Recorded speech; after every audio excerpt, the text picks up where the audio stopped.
Bayangkan ini, di saat banyak daerah masih berjuang memperbaiki jalan rusak, drainase yang sering banjir, hingga pelayanan publik yang masih terbatas, tiba-tiba publik dibuat terkejut oleh sebuah angka yang bikin orang mengernyitkan dahi.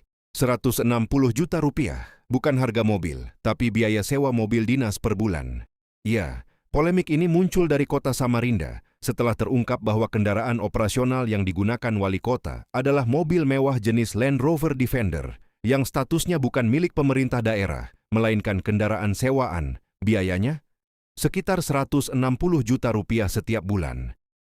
Jika dihitung sejak kontrak dimulai pada 2023 dan berakhir pada Oktober 2026, total anggaran yang keluar dari APBD diperkirakan mencapai 7,3 miliar rupiah hanya untuk satu unit mobil.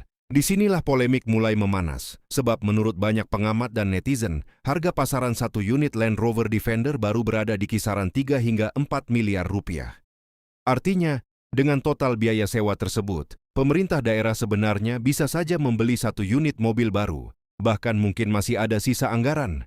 Tak heran, kolom komentar di media sosial langsung dipenuhi kritik tajam. Sebagian warganet mempertanyakan soal efisiensi anggaran daerah. Di tengah situasi ekonomi yang tidak selalu mudah, masyarakat berharap anggaran pemerintah lebih difokuskan pada kebutuhan yang langsung dirasakan publik.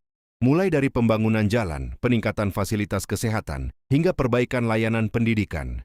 Namun di sisi lain, pemerintah kota Samarinda juga memberikan penjelasan. Menurut pihak Pemkot, pilihan menyewa mobil tersebut bukan tanpa alasan. Skema sewa dianggap lebih praktis karena biaya perawatan, asuransi, hingga risiko kerusakan ditanggung oleh pihak penyedia kendaraan. Artinya, pemerintah daerah tidak perlu menanggung beban biaya tambahan, seperti yang biasanya terjadi jika mobil menjadi aset daerah. Selain itu, kendaraan tersebut awalnya disiapkan untuk melayani tamu VIP yang datang ke Samarinda. Namun dalam praktiknya, mobil tersebut juga digunakan wali kota ketika meninjau lapangan, terutama ke lokasi yang memiliki medan berat yang sulit dilalui kendaraan dinas biasa seperti sedan.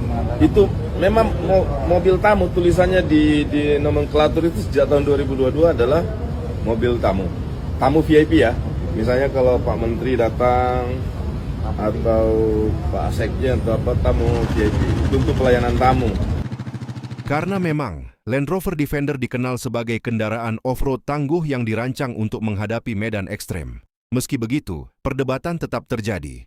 Sebagian masyarakat menilai alasan tersebut masih belum cukup menjawab pertanyaan utama. Apakah kebijakan tersebut benar-benar efisien bagi anggaran daerah? Isu ini akhirnya membuka diskusi yang lebih luas tentang bagaimana seharusnya pemerintah daerah mengelola anggaran publik.